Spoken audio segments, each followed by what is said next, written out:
Good day, guys. So this is the mock interview of Mr. Vinayak Godi. He's preparing for his IMS Goa exam. So let's go ahead and see how the mock interview proceeds. Be sure to pay attention to all of the replies and be sure to also pay attention to the feedback to each of the questions because that's the most important thing. So Vinayak, go ahead and introduce yourself. So, before I proceed, I would like to tell you that I'm very blessed, honored, and uh, grateful to be a part of this interview. So, my name is Vinayak Godi, son of Irena Godi and Mrs. Shulila Godi. My father is a businessman, and my mother is a house maker. And I'm 23 years old, born and brought up in a small state of India, that is Goa. And as uh, as far as concerned to my education, I have discipline from Jain College of Engineering, that is in Belgaum. In that I have secured 67%, and I have completed my diploma in mechanical engineering at RN Shetty Polytechnic, that is in Belgaum. In that I have secured 64 percentage, and I have completed my class 10 at Batikar Model High School. In that I have secured 54 percentage. In my leisure time, uh, I do some basic workout, some physical activities, cycling to keep me in shape and to keep myself fit. Yes, that's also.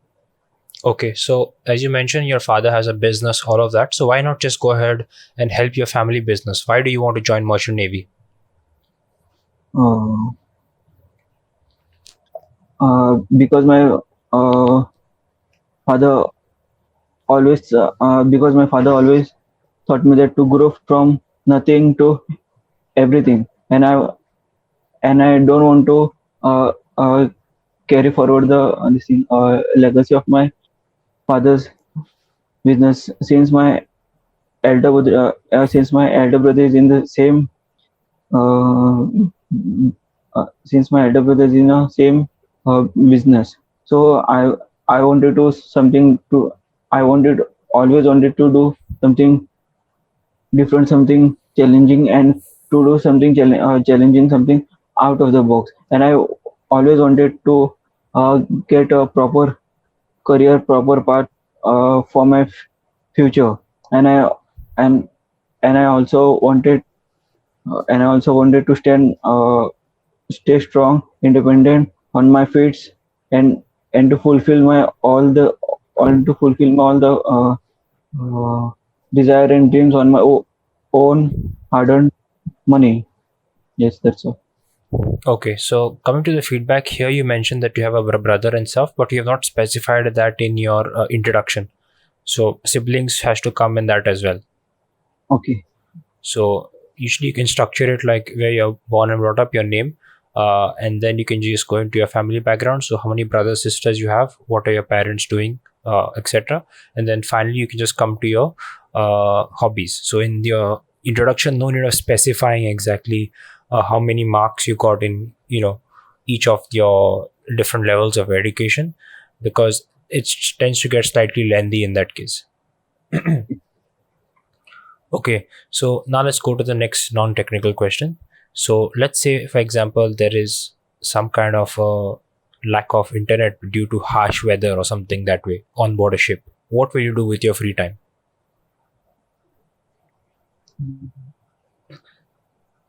Um, Firstly, I'll go uh, I'll go to the engine room, and first I'll go to the engine room and learn more things to get familiar,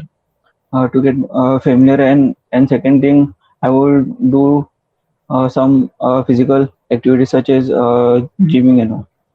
Yes. Okay, so one more thing that you have to try and add in your questions or your replies basically is that you'll try to interact with the rest of the crew. You'll not just be by yourself in a shell I'll just, because some people might say, okay, sir, I'll just plug my earphones and listen to music from my phone in my room. So you have to try and say that, okay, I'll try to play games with, sports activities which are there, like table tennis, etc., with other members of the crew, or even, go to the recreational room, start some sing song, or whatever. So you have to show that you're outgoing and you want to mingle around with other people instead of remaining closed and, just by yourself. Okay, so let's go to the next question. So next question is, why should IMS Goa select you?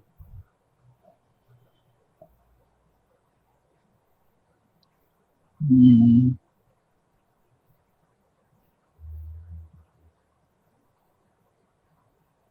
uh, uh,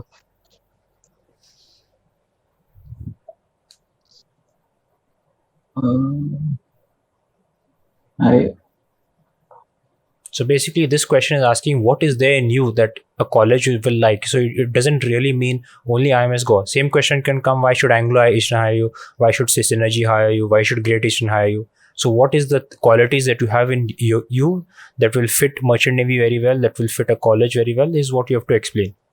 So don't just get confused. IMS Goa is asking, so it is a different difficult question. It's basically about you. So you only have to tell about yourself only.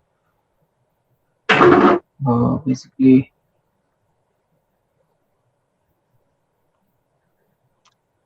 basically uh,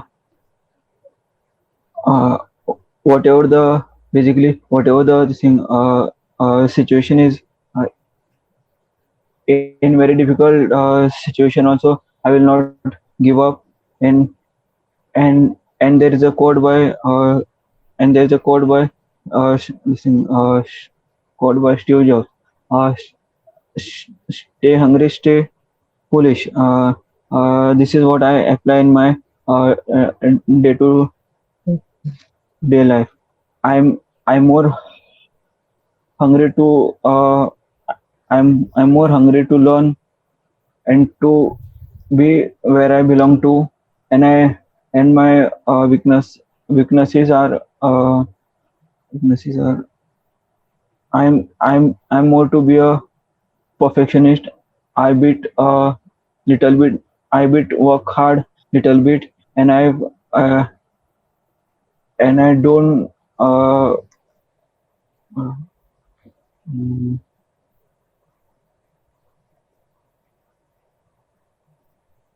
and I don't be into any sort of arguments. Okay, Yes, that's fine. it. So let's move on to your technical part now. Give me the entire classification of pumps. Okay.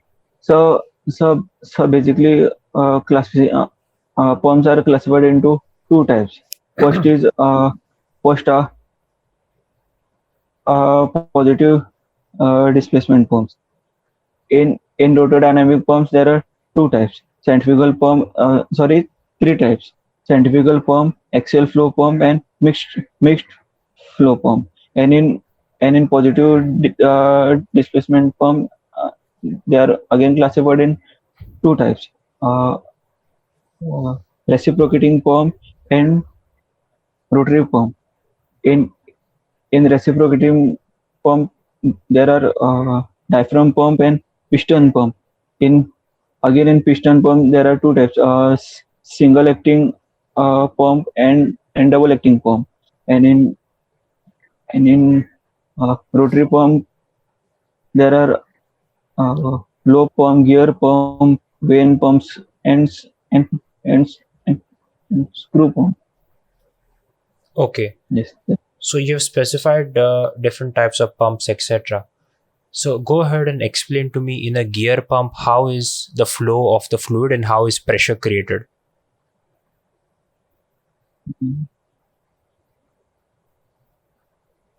So uh, basically, gear pump consists of uh, two gears which move in which one gears move anti-clockwise and other moves clockwise. In between them at the bottom side, there is a inlet, and on the top side there is a outlet of the pump. So the fluid enters from the uh, inlet side and get trapped in between the uh, and get trapped in between the both the gears, where the pressure increases and pressure increases and flows to the uh, outlet part of the pump, gear pump. Okay. So you're saying basically the fluid comes and the two gears are meshing with each other. So the Yes, fluid goes between the two gears is what you're saying, right? yes, But the problem is in gear pump, once the gears are meshing, they are basically interlocking. So how can fluid pass between? That is the wrong explanation. What you have to say is fluid is passing and getting trapped in the space between the teeth and the wall of the casing, basically. So from that is from where the boundaries is from where the fluid is going and not through the middle, as you have said. That will be completely wrong. okay. So you'll have to brush up on your gear pump, theory. So go ahead and explain the centrifugal pump. What is the principle of centrifugal pump and how is discharge pressure created? Okay. Centrifugal pump is a centrifugal pump basically is a rotodynamic pump uh, which works on uh, which works on the process of centrifugal force at the eye of the impeller negative at the eye of the impeller negative pressure is created where where the fluid flows radially outwards from the discharge pipe, and centrifugal pumps are used for uh, high velocity and low pressure, where there is a requirement of high velocity and requirement of pressure is less, and centrifugal pump does not have relief valve. Yes, that's all. Okay, so explain to me what is priming.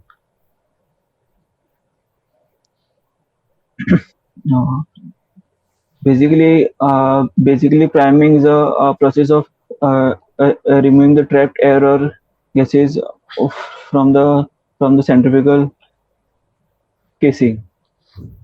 Why is that important?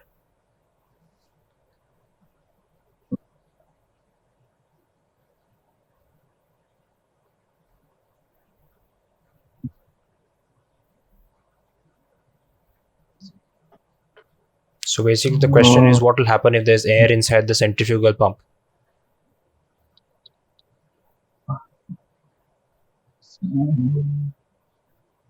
uh, basically, no, I cannot remember this answer right now. So very few days are left. You'll have to brush up all of these basics because this can come very easily as a cross question. The moment you say that centrifugal pump requires priming or something, then the question can be why is it required? So the simple answer is that the centrifugal pump is made to pump out water. But if air is coming in the middle, there is a massive difference in the density of air and water. So if water has a density of 1,000, but air will have only one. So that means air is 1,000 times lighter.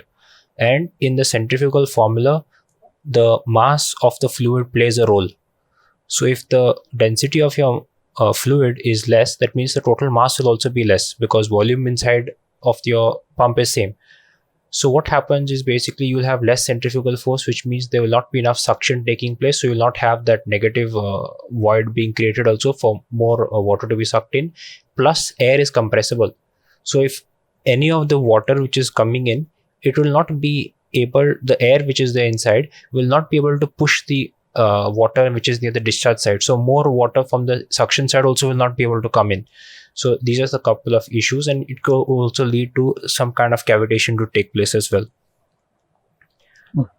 Okay, so explain to me what is NPSH?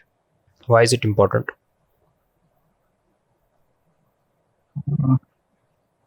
No, I've not done that.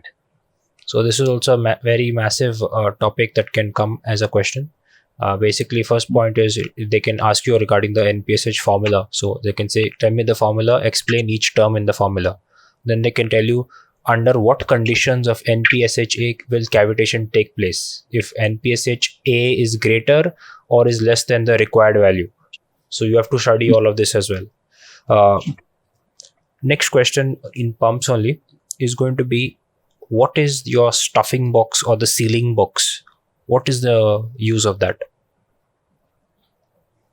Uh,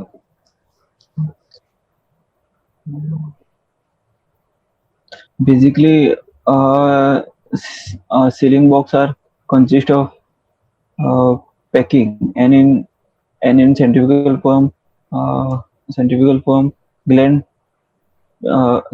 form gland packings are used. So stuff.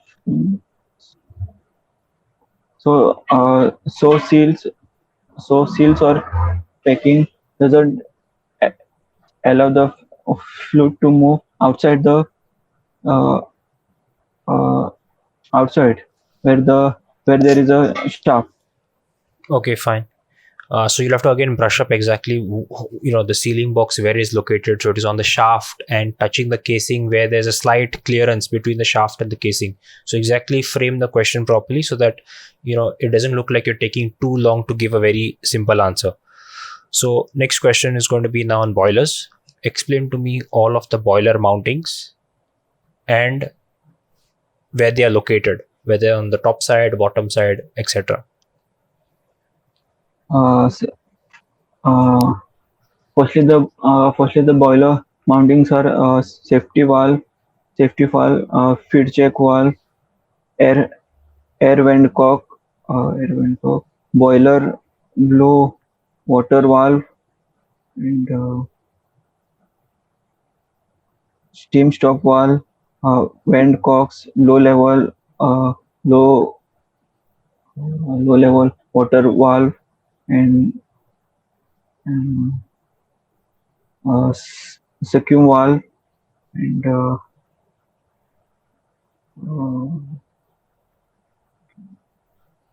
and and steam pressure valve. So one thing is, you have said everything valve, valve, valve. So steam pressure cannot be a valve. I need a gauge. So you have to use the correct term. Steam pressure. Low Yes. low water valve. Low water cannot be seen on a valve. I need an indicator. So don't just keep on saying valve, because then it doesn't make much sense as to whether you have understood what you're speaking or not. So you have to, if you're saying steam pressure gauge. If you're saying low water level indicator, then even scum valve, etc., everything has to be mentioned, why it is there, where it is located. So if you're not sure on all of these boiler mountings, because 80% this question can come for sure, because Okay. it is, basically some part has to be covered a boiler. Best question to ask is this, because so many things are covered in this. So this is has to be 100% done by you. If you're having issues with this, you can watch the video which Gyan has done, the video which is called 30 important questions. So in that, Yeah. this answer is there. So watch it 2 to 3 times. You'll be able to get this answer. So let's move on to the next thing. Go ahead and state Newton's 3 laws. Uh, Newton's. Uh, I've not studied that three laws, but I can uh, remember the this thing, third law. Okay. Uh, yeah, Newton's third law state that every action has an equal and opposite uh, reaction. So first law basically talks about inertia. That is exactly what is there in your centrifugal pump. Why the impeller has some inertia at the start when it is not moving, and that's why we have a higher power draw. So everything is linked. So from that, even your first law can be asked to you. So for example, if you say regarding why the discharge side of the pump is closed and you talk about inertia, the cross question can be state Newton's first law of motion, which you don't know. So it could be a bad image. So better you learn all of the three of the laws properly with statement and example also. Same Okay. can be for your thermodynamic laws also, so pay attention to that. So next question basically is going to be right now on your air compressor. Where do we use compressed air on board a ship?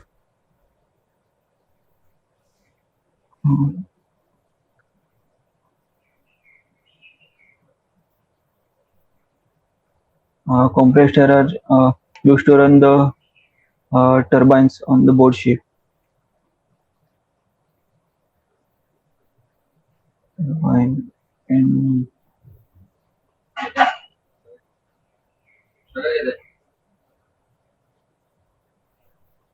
no, I cannot remember that. So this is a very simple question again, very basic question. So first thing is going to be starting your engine. You know that your engine cannot start by itself.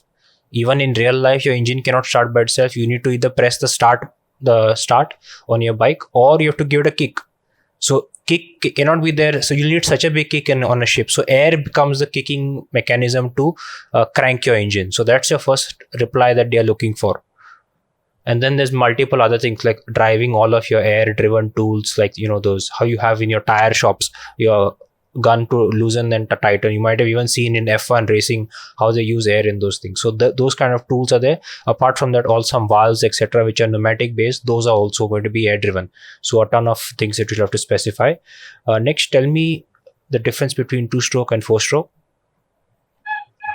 Okay. Firstly, uh,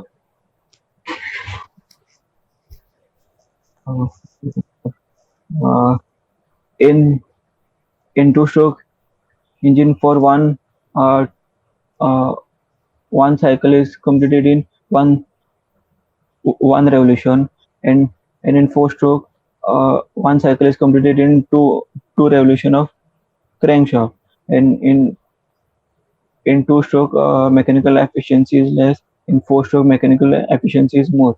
In two-stroke it has inlet and exhaust port, and inlet port and exhaust valve, and in four-stroke engine it has inlet valve and exhaust valve. Uh, in two-stroke engine, the flywheel used is uh, smaller, and in four-stroke the flywheel used is bigger. It has uh, bigger. Two-stroke engine has less uh, thermal efficiency, and in four-stroke engine more uh, more uh, more thermal efficiency. In two-stroke fuel consumption is more, and in four-stroke fuel consumption is less. And and in two-stroke engine consumption of uh, uh, lubrication oil is more, and in four-stroke engine consumption of lubrication oil is less. Uh, yes, mm,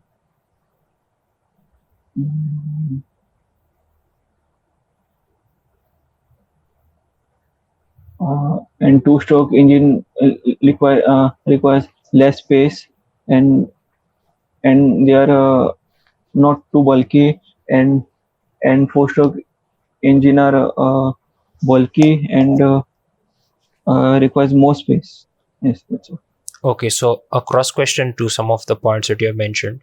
So you mentioned in four stroke we have a larger flywheel, and in two stroke you have a smaller flywheel. So why is this the case? Uh, So every point that you answer can be a cross question. He'll ask you why for each and every point if he has a doubt. So you have to know each point why is that the case is.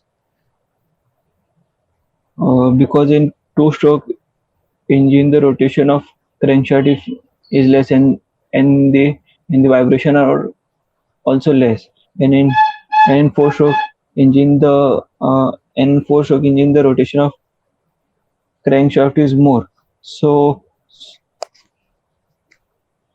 so vibration will be more due to the rotational movement. So that is not the correct answer. The correct answer is regarding to what is the gap between the power strokes in two stroke and four stroke. In two stroke we know one is power, one is not power, one is power, one is not power. So every alternate one you're getting power stroke. But in four stroke you're getting one power stroke and then three blank or idle strokes. Yes. So that is Yes. why we need to In make it bigger in 4 strokes, so that for the idle strokes your flywheel has enough energy to supply to the engine. Okay, so the next cross question is, you mentioned 2-stroke consumes more fuel and 4 strokes engine will consume lesser fuel relatively. So why is this the case? Because every rotation of crankshaft there is a power stroke, and where the where the consumption of fuel will be more, and in four stroke the for every rotation of crankshaft there is a one power stroke. So the consumption of fuel will be less in two stroke sorry four stroke engine. Uh, Okay, is- yeah. So go ahead and tell me, what is the use of piston rings? Why are they required? piston, piston rings are uh, piston rings does not allow the combustion sorry exhaust gases to move into the crankcase, and it does not and it also does not uh, a- allow to flow the lubrication oil into the combustion uh, chamber. So important points that you have missed out is also the fact that it will act as a medium for heat to transfer from the piston to your cylinder liner, where you have your gasket water cooling system, all of that stuff. So let's move on to the next point, which is going to be, tell me about non-destructive testing methods. Uh, Basically, in non-destructive test there are three types. One is visual inspection, second is penetrative test, and in third is if there are any cracks on uh, if there are any cracks on material. So if there are any cracks, they can be identified by X radiographic X-ray machine, and second one is hammer and sound test, and third one is ultrasonic test. Okay, fine. So go ahead and explain the VCRS cycle. So basically, VCRA cycle consists of four elements. That is uh, compressor, condenser, expansion valve, and uh, evaporator. So basically, the um, the hot refrigerant gas which flows from the suction side of the compressor. Uh, so the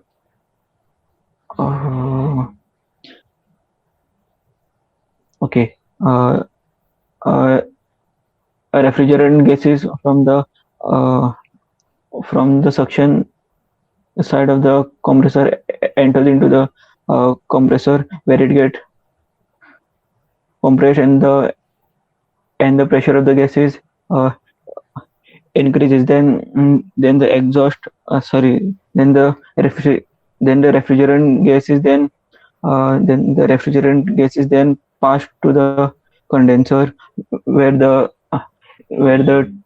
temperature of the refrigerant is reduced, and the refrigerant gases are converted into refrigerant liquid. Then after condensing, it is then passed to the uh, dryer, where the water molecules are dropped, and then after dryer it is then further passed to the uh, thermostatic expansion valve, where the sudden drop of pressure takes place, and lastly it passes through the evaporator where the heat transfer takes place, and the refrigerant liquid is then converted into refrigerant gases. After evaporated, it passes through sensible bulb to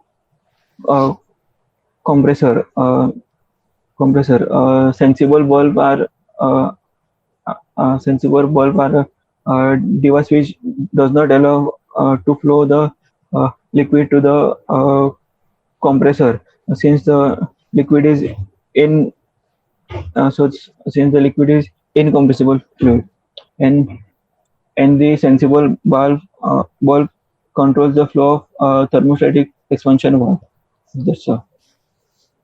Okay, fine. So you'll have to brush up on this because sometimes you're not sure and you're thinking for a long time whether what you're saying is correct or not. So you'll have to brush up on the entire cycle.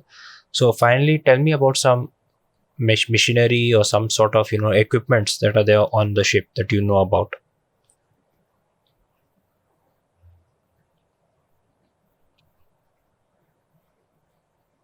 Wait, uh, No, it's fine. It's fine. You can hear me, right? yeah, yeah. Yeah. So tell me about some machinery or equipment that you know about from on board a ship.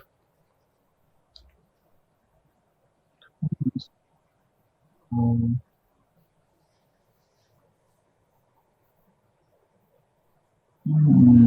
on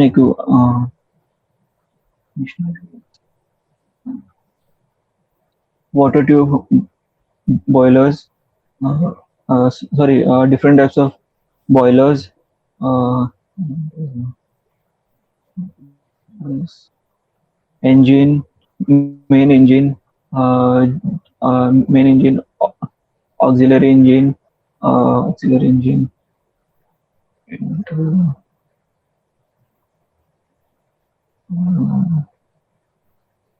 I cannot remember. So I've there is a ton yeah, of other things which you might have seen also when you went to IMS Goa, such as freshwater generator, yes, how you create drinking water. Then you have your oily water separator, your sewage treatment plant. So you can talk about any of these. So even you can talk about the other components which I'll avoid for now. But these three are your basic ones which he can also ask you to explain. So he can yeah, say how is fresh water generated on board a ship, etc. And then you'll have to explain the entire machinery working, etc. So you have those three things to study upon. For me to explain those now will make the video slightly long. So we can end it for right now, but you know which are the topics that you have to work for, and you can then come back to this recording and then check which of your replies you thought were not satisfactory, and then start working on them because very few number of days etc are left. yes. Okay, so we'll end it for now and then get back later. Oh yeah, okay. Thank you. Thanks.